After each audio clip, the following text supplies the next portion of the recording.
Hi, I'm Tutt, and I teach people how to get maximum results from their manifesting efforts.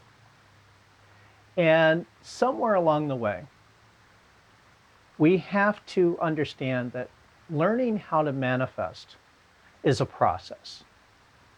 It's not just something you do, it's an extension of who you are.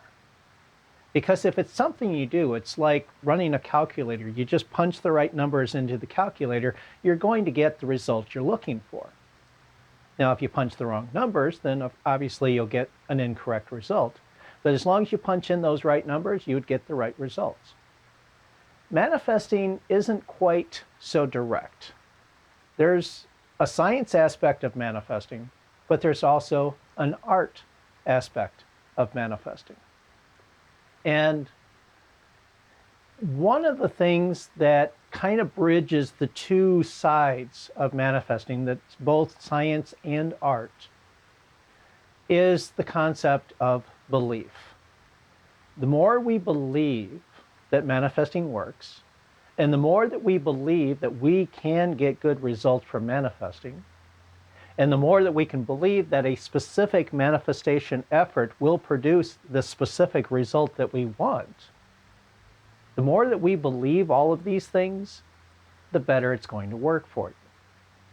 And so in this video, I'm here to help you with at least one aspect of that belief, the belief that it can work for you. Because by sharing my story with you, I can show you how someone who had an absolutely terrible time trying to manifest different things, failing over and over and over again, can still get good results. In fact, there's one particular story that I will be sharing with you here that proves that you can be in the midst of the deepest, darkest failure of your life. And if you can tap into the right part of your being, if you can focus your mind in the right way and believe that it will actually work for you, you can see results just like that. So I'm not going to cover too much information. I do want to keep this video short. I'm sure you would like to have it as short as possible as well. So I'm just going to hit some of the highlights of my life that illustrate that manifestation can work for you. And it doesn't matter who you are. It doesn't matter what your background is. It doesn't matter where you're starting from. Because yes, you can make it work. So just to kind of set the stage and give you an idea of who I am, as I mentioned before, my name's Tutt, and I teach manifesting. Obviously, I wasn't always someone who taught manifesting. When I grew up, I was in a small town. We lived in a small town, had no idea that manifesting was even a thing. My family went to church every once in a while. I went to Sunday school, the vacation Bible school in the summers, and we heard all sorts of stories about the miracles that Christ, the apostles, and the prophets performed in their day. And it was wonderful stories. It was interesting to hear that this type of thing, miracles were actually possible. But because I had not seen anyone who had performed a miracle, because I had not even heard of anyone who had performed a miracle, part of my mind says, well, okay, that happened back then and that's not going to happen now. Maybe you're in that same position that, okay, maybe other people can make this work, but I can't. Maybe it worked a long time ago, but it doesn't necessarily work today. Maybe that's where you're at right now. That's where I was back then. So for most of my childhood, I had absolutely no concept of manifesting. Life was what life was, and you took it as it came.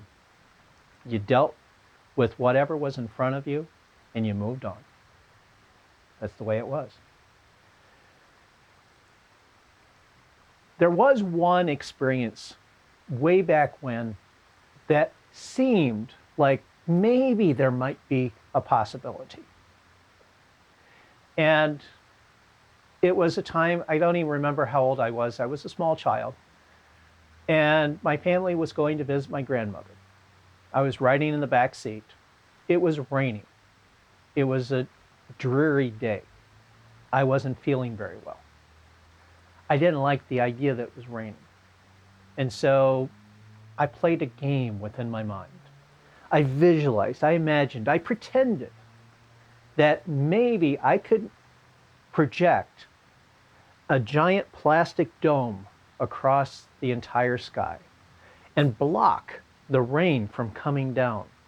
And I imagined that the rain from the clouds would hit that dome and slide off to the sides, and that it would no longer be raining where I was, and the rain would go somewhere else. And I imagined that, and I was pretending that this was the actual reality. I was escaping reality, to be completely honest. That's all it was. I was just escaping the reality as it was and daydreaming about something else. But I was daydreaming about something that impacted the rain. And it was probably coincidence. I will quickly admit that it was probably just coincidence. But for one reason or another, within a few minutes, the rain stopped. And I'm thinking like, wow, did I do that? I don't know, probably not. The thought crossed my mind though, and the memory was stored in the back of my mind. Many years later, there was occasion to try that again. But before I get to that, let me just kind of talk about some of the other things that may be important to you. As I went through school, for whatever reason, again, I did well in school. I focused on the work that was in front of me. I believed that I was intelligent. I believed that I had a good memory, and I did well in school. I won't say that I was a straight A student. I did get the occasional B's here and there. There was one time I got a C, and I'm thinking, wow, that is not like me. And that's an important point that we can get into later. Self-image. What you believe about yourself also plays a part in the results you get with manifesting. But in terms of school, I believe that I was mostly a straight A student. Not 100%. I really had no interest in being like number one, number one, number one. As long as I was doing good, I didn't care if someone else did better. That's just who I was. So at the end of high school, I had an opportunity to apply for a scholarship to DeVry Institute of Technology to learn electrical engineering, and my intention at that point was to learn how to design computers. I was fascinated with computers. I was fascinated with information. In fact, I remember reading at some point that the greatest opportunity for discovery lied within the human mind. And that was an idea that stuck with me, still sticks with me, because that is one area that I like, is the idea of discovery, and which is why I love playing with ideas, why I love sharing ideas. So that sets the stage. That defines who I was. After high school, I applied for the scholarship. I got the scholarship. I went to DeVry, and I started studying electrical engineering. That was also the first time that I'd been away from home. Started being a little bit irresponsible. Ended up making a whole lot of mistakes. In fact, I made so many mistakes. I tried to work full-time while going to school full-time. I couldn't handle it. And so I started sleeping late. I didn't like the idea of going into school late, so if I slept late, I skipped that day of school. Bad choice, but that's the way it was. That was the decision I made, and I made that decision far too often. So I started failing out of school. Straight A students starting to fail out of school. Not a good feeling. for me. Again, one thing led to another. The dominoes just continued to fall. One thing fell, one thing fell, one thing fell. I eventually failed out of school. I lost the opportunity to continue. I lost the place that I was staying there. Didn't feel comfortable going back to live with my parents. So by the time the dust settled, I was homeless. I didn't have a car, didn't have any friends, and I ended up in a town that I knew nobody. And again, I didn't feel like it was really an option to go back to live with my parents at that point. So no money, no home, no car, no prospects of anything. I was as low as it could possibly go. And so there was one particular night, and here's the big story that I promised.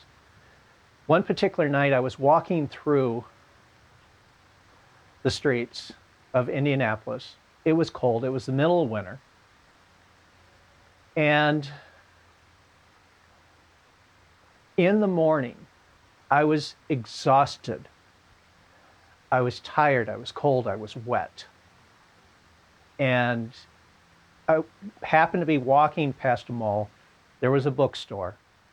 I went into the bookstore because I was still interested in information. I was still hoping that maybe there might be a book in there that would give me a clue as to how to fix my life, because it was completely broken. It was completely, utterly destroyed. And I went into that bookstore, and I'm looking over the self-help section of books. I was looking over the New Age section of books because I was interested in those topics as well.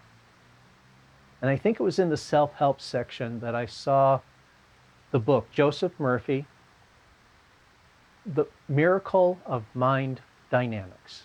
That was the book that caught my attention, because at that time I definitely needed a miracle. And the idea of mind dynamics suggested to me that there might be something I can do within my own mind that would produce a miracle. So I pulled the book off the shelf and I started looking at it. And on the cover, I really should have a copy of the book with me. Sorry, I don't have it right now. It's in another room.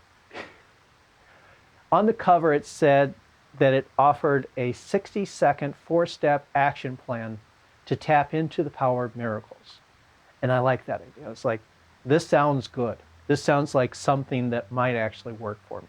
And notice the belief structure as we're going through this story. This might actually work, was what I was thinking.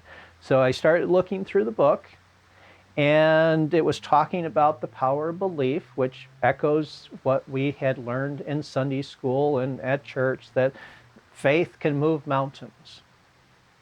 And so he's talking about the power of belief. And I'm looking through, and I'm looking through, and I'm looking through, and I eventually find that 4-step action plan that he promised.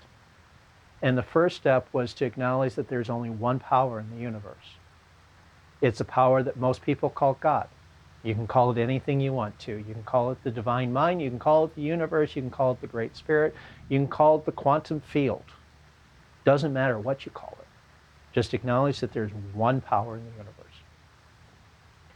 And step 2 was to acknowledge that if there is only one power in the universe, there are no other powers that can challenge it. If there's only one power, if you're the only person in the room, there's nobody to talk back to. There's nobody that will talk back to you. If you're the only person in the room, what you say goes. And if you believe that there's only one power in the universe, and that power is you, or at least connected to you in some way, nothing can stand in your way. So that's the first 2 steps of what he was talking about. The third step was to imagine this power of the divine, this one power of the universe flowing through you as the answer. And at that particular point, I was visualizing the power of God coming down in a beam of light through my head, into my body, through my heart, out my arms, into my hands, and taking shape as physical money, because that's what I felt I needed at that time. And so I visualized this power flowing through me into my hands as money, becoming the money that I wanted at that time. And in with that third step, there was also this suggestion to feel it as if it is currently real. Feel it. Experience the emotions that you would have having had a successful manifestation, having received the result of your prayer, whatever you want to call it, however you want to describe it, doesn't matter. But feel it as if it's real, including the emotions involved. And so I felt a sense of joy and relief that, yes, I actually have this. That's the thought, that's the feeling that I had within myself in that experience. And then his fourth step was to give thanks for the result to come. It's like, thank you. This is going to be so wonderful. It's like if you get a call from a favorite uncle who says, hey, I'm sending you a gift. This is what it is. And you know that it's something that you're really going to enjoy. Before you've even received the gift, while you're still on the phone with your uncle, you're going to say, thank you, thank you, thank you. That is so wonderful of you. Before you receive it. All good information here. It's why I keep telling the story. So in that moment, I had experienced something completely different from anything I'd ever experienced in my life, and definitely very much different than what I had been experiencing immediately before that point. And here's the point that I really want to get across to you. Before I walked into that bookstore, I was exhausted. I was beat down emotionally. I felt like a complete failure. I was not able to focus my mind. I was not able to reason out what the book was telling me. I simply accepted it as it was. Another important point there. I simply accepted what I was taught, and I followed the instructions exactly as it was given to me. And I felt it intensely. My mind was focused on what I was doing because I didn't have enough brain power to think of more than one thing at a time. I was very much focused on what I was doing. I felt a sense of power flowing through me. Not my power, but I imagined the power of God, the power of the universe flowing through me. This was a power that was beyond me, and I felt it. And I felt the reality of money in my hands. And I felt the joy, the happiness, the peace, the relaxation that came from expecting a positive result. So that was early morning that day. I looked at the book, I looked at a few others, obviously didn't have any money, so I put it back on the shelf and I left. Later that day, I'm walking down the sidewalk and I see something on the ground. Looks interesting, looks green, looks like money. I reach down, I pick it up. 3 20s and a 10. $70 just sitting on the sidewalk. And I'm looking around, I'm thinking, okay, somebody has to be coming back for this because nobody drops this much money and just leaves it. So I stood there and I waited. I wanted to do the right thing. I mean, this obviously was somebody else's before it was on the sidewalk. So I'm waiting. Nobody came. Eventually, I accepted it as the answer to the prayer. And again, thank you, thank you, thank you. This is going to be so helpful, so helpful. So put it in my pocket, went up. With that money, and this was, when was it? Late 80s. 1987, I think it was, somewhere around there, 86, 87. Prices were a lot lower back then. I was able to find a room for rent, $45 for a week. Even back then, that was extremely cheap. It was literally one room, bathroom down the hall, shared by other people in the building. The place should have been condemned, but it was a place to sleep. There was a bed, I could sleep. I was able to get something to eat, got the place to stay. There was enough money to go back to that bookstore the next day and buy that book and 2 others. And I thought within myself that, hey, if I could get this kind of a result first time by following the instructions in this book, imagine what I could do if I give myself a whole week to manifest something even bigger. Now, you probably understand where I'm going with this.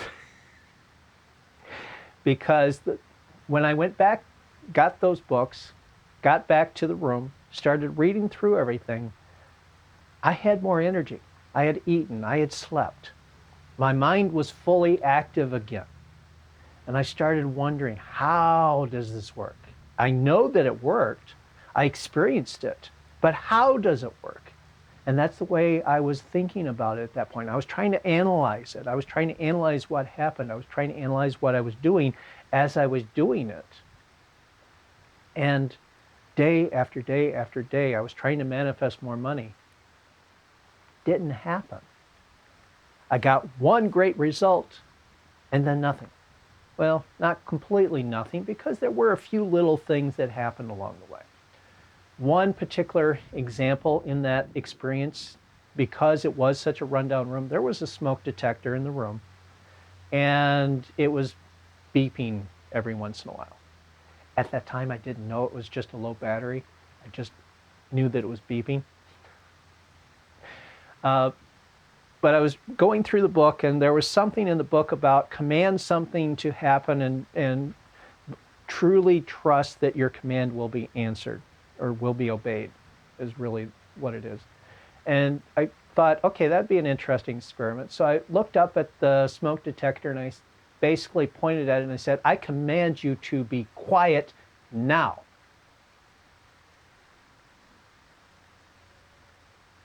That exact moment, it stopped beeping. A couple of reasons why it may have been, and again, I will say, as I've said before, it could have been coincidence. I fully accept that. It could have just been coincidence. But what's interesting is that the next day, I was, again, reading through the books, trying to understand, trying to figure all this out.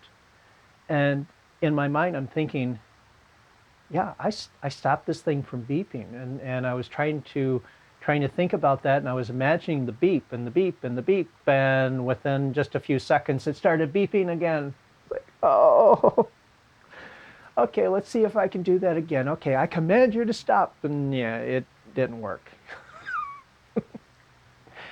But the interesting thing here is that it stopped exactly when I commanded it to stop, and it started again within just a short time frame of when I was imagining it beeping again. The timing of both of those was a little too convenient for it to be true coincidence. See, that's the thing about coincidence and manifesting. Any single experience could theoretically be coincidence.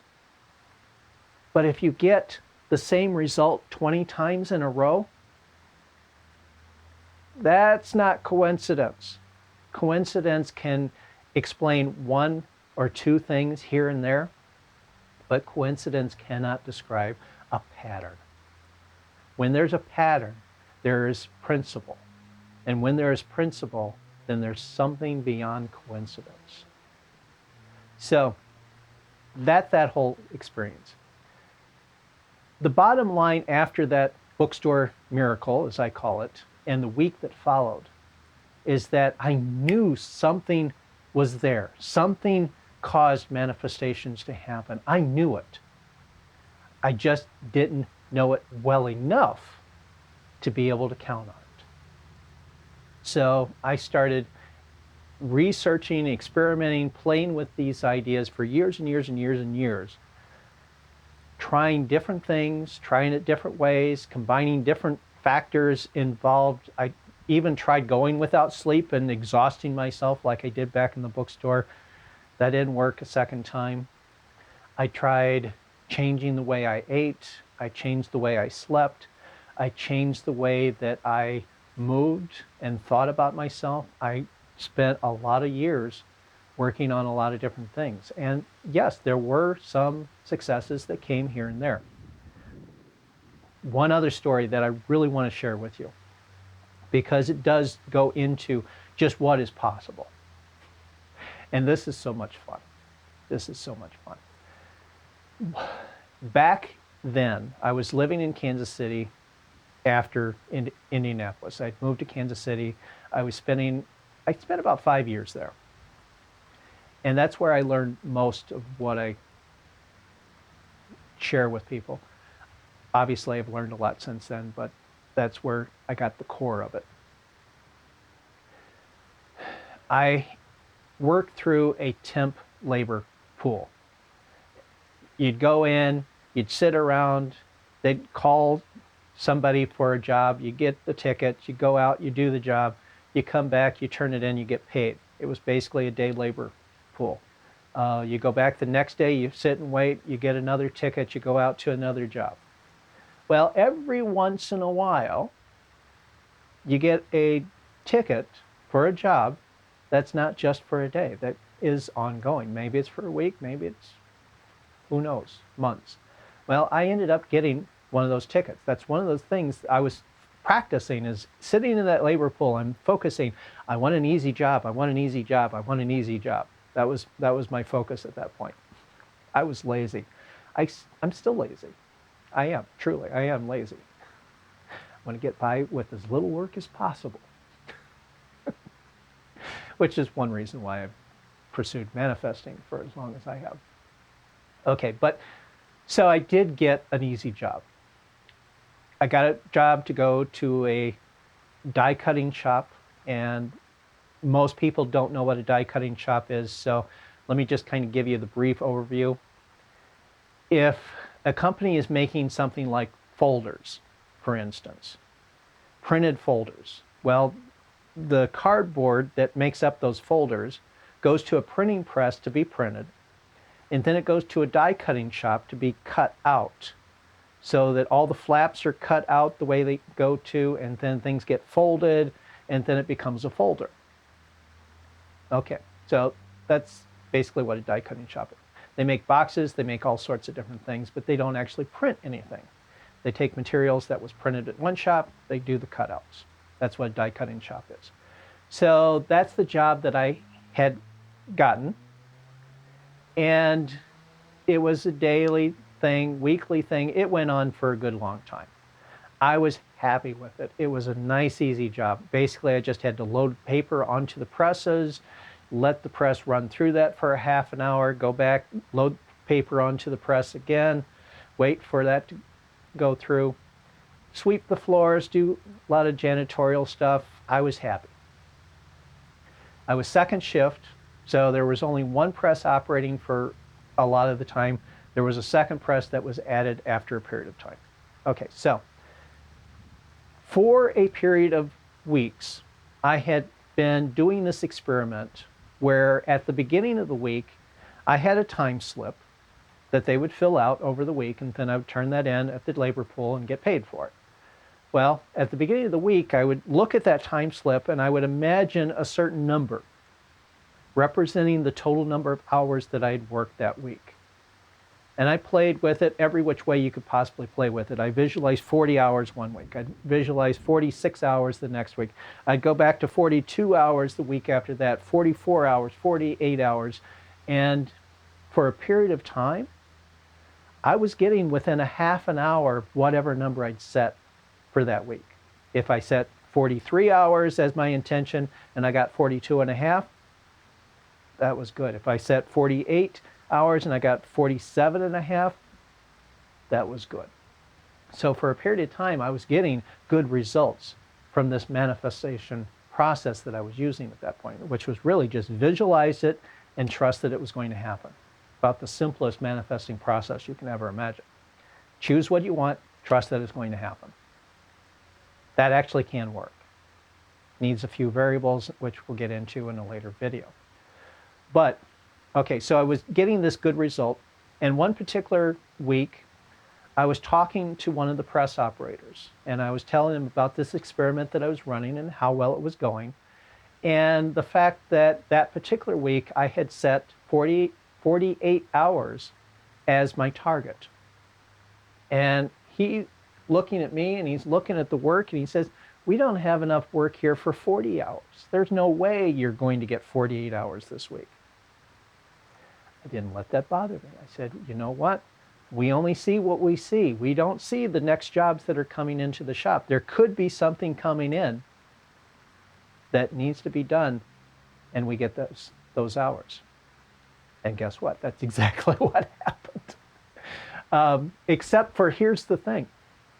The job that came in was a job that needed foil embossing, and it was for a bank, checks that needed to get printed. So big pallets of checks came in that needed to go through the press to get foil embossed, the die stamp. Well, that was a job that could only be done on the second press.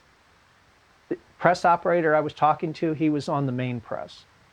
He didn't get enough hours for 40 hours. I mean, he got his 40 hours, but that was it. The second press operator and I got 48 hours that week because it was a rush job. It needed to be done as quickly as possible.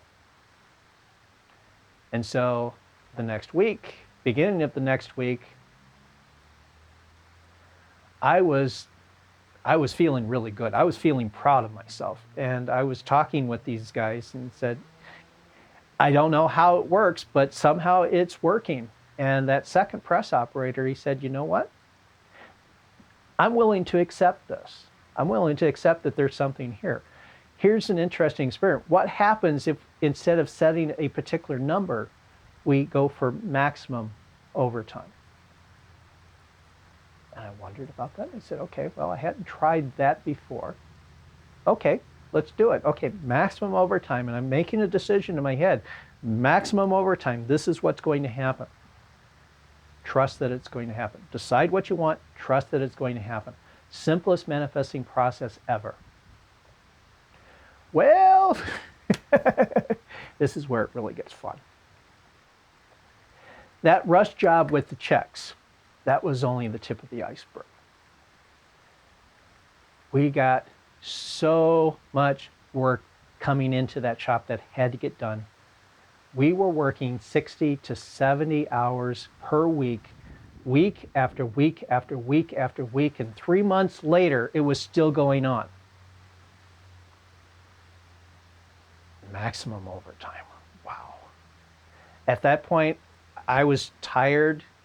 Yes, I was making good money, but I was tired. It's like, okay, I've had enough. I need to get this to stop. I need to get this to stop. And so it did stop fairly soon after that. So this idea of manifesting, it can do many wonderful things. You don't have to be strong and powerful. The first time in the bookstore, I was as weak and frail and as dejected and in a negative space as you can possibly imagine. And yet it worked because there were certain elements in place that made it work. In the die cutting shop, I had put a lot of those elements into place, and it was able to work with the simplest possible process. Decide and trust. Over the years, I have been able to do a lot of different things. I mentioned in a previous video about the weather. I just have this interesting belief, and it really does boil down to that. I believe that I can control the weather. I believe that I have some influence over weather patterns. And because of that belief and the other factors that we'll talk about in this video series, I get the results I'm looking for. consistently. Maybe not quite yet all of the time perfectly, but at least 90 to 95% of the time, I'm getting the results that I'm looking for. Almost exactly. One other experience that I'll just briefly tell you about is when I decided it was time for me to get a permanent relationship. I was tired of the short relationships that I had been experiencing up to that point. 3 months here, 5 months there, 6 months there, 1 month there. I was tired of all that. I wanted someone I can settle down with. I wanted someone who resonated with who I was. And so I started a program where every evening I would sit down and I would meditate and I would daydream about the type of relationship that I wanted. I daydreamed about the type of person that I wanted in my life, and I imagined experiencing that. It was a full, I guess you can call it a visualization, but it was sight, sound, touch, taste, smell, everything. I was completely experiencing. I was lost in that world, in that future reality. And I would imagine holding the person that I really wanted to be, kissing her and talking with her and having long, wonderful conversations, going to places, going to theater, listening to music, having similar values. I visualized and I imagined all of these things. I experienced that within my mind. And I would spend maybe a half an hour each evening visualizing that. But I think that only set the stage for the manifestation to happen. What probably made it happen more than anything else is that during the days, whenever I was going someplace, whenever I was doing things in different places, I was on the lookout. I'm walking down the sidewalk and I'm thinking, okay, I wonder if she's around that corner. I wonder if she might be in that building. I'm going to find her. It's going to happen. I was completely 100% convinced, not just a slight belief, a knowingness, a complete 100% faith. This is going to happen. And I knew it was going to happen. I just didn't know when or where. But I was on the lookout. It's like, okay, it's going to happen. It's going to happen. It's going to happen. I'm ready for it. I'm ready for it. Well, here's how it happened. One particular Wednesday afternoon, I'm sitting at home. I'm getting into a meditation.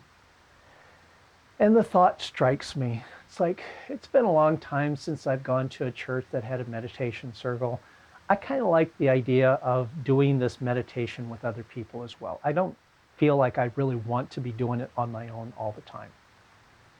I want to call and find a church that does meditation circles. So I pulled out the yellow pages, and yes, this is before the internet really took off. But I pulled out the yellow pages and I started looking through churches, and I found a display ad that talked about a Unity church, and they advertised meditation group Wednesday evenings. I'm thinking, okay, well, it's Wednesday. That definitely sounds like exactly what I'm looking for, and there's that extra little bit that kind of signals, gives that flag that says, hey, pay attention, pay attention. So I called, and I talked to the minister, and he said that, well, they're not doing the meditation circles anymore, but they had a class that night, and I was welcome to go to the class. And I'm thinking, okay, there's enough connections here to where I'm going to follow through on this. So I went to the class. They were a nice group of people. I started going to the church. A couple weeks later, I go to the church. I listen to the service. I'm thinking, yeah, this is nice. Okay. I'm looking around saying, okay, well, where is she? I know I'm going to meet her sometime, but okay, maybe I'm not going to meet her this time. So I went to go get my coat and was about ready to get ready to leave. Someone tapped me on the shoulder. And I turn around and I see her. And I know right at that moment, you're the one I'm looking for. Before she even says a word, before we even talk, I knew she was the one. So she introduces herself. We start to talk a little bit. I let her know that, hey, I'm about ready to go to lunch. Would you like to come with me? So we go out to lunch. We continue the conversation. At the end of that conversation, she says that the 2 Unity churches in town were doing a concert that night. I was welcome to come to the concert. I did. It was a nice experience. After the concert was over, I went back to her and I said, hey, I'm really enjoying all of this. I'd like to get together with you some other time. When can we get together? So it was just one date after the next. And, well, bottom line, we're still together 25 years later. This manifesting stuff works. And there's so many wonderful things that you can do with it. Just one more quick thing. Because there's a lot of people online that will say that you cannot just sit on your couch, visualize something to happen, and have it happen. And as far as what I've already told you about weather control, well, there's nothing you can do physically that makes that happen. So they're not completely 100% right that you have to be involved. But I wanted to test the idea with something else. So there was another experiment that I did just a few years ago. And I sat on the couch, but to be honest, it wasn't all just sitting on the couch. I also paced the floors from time to time. But I visualized increased wealth.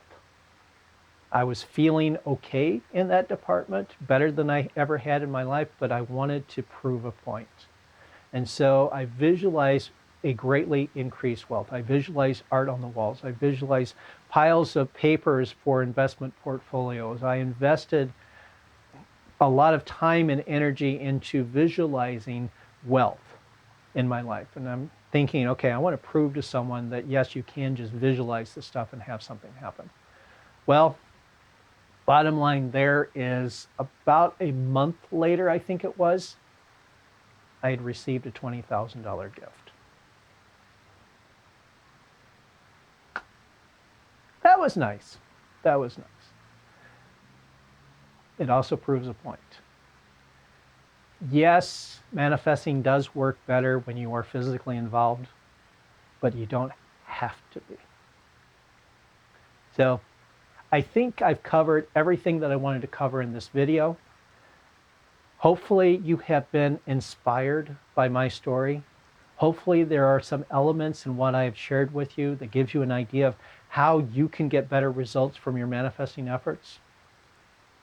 In the next video, I'm going to point out some of the myths and misconceptions that are out there about manifesting and how they can impact your ability to get what you want. Because if you fall for these ideas, these misconceptions, these mistaken ideas, these incorrect beliefs, if you fall for one of these, they're going to prevent you from getting everything that you deserve. And I want you to get everything that you deserve. So, until next time, be blessed, my friend.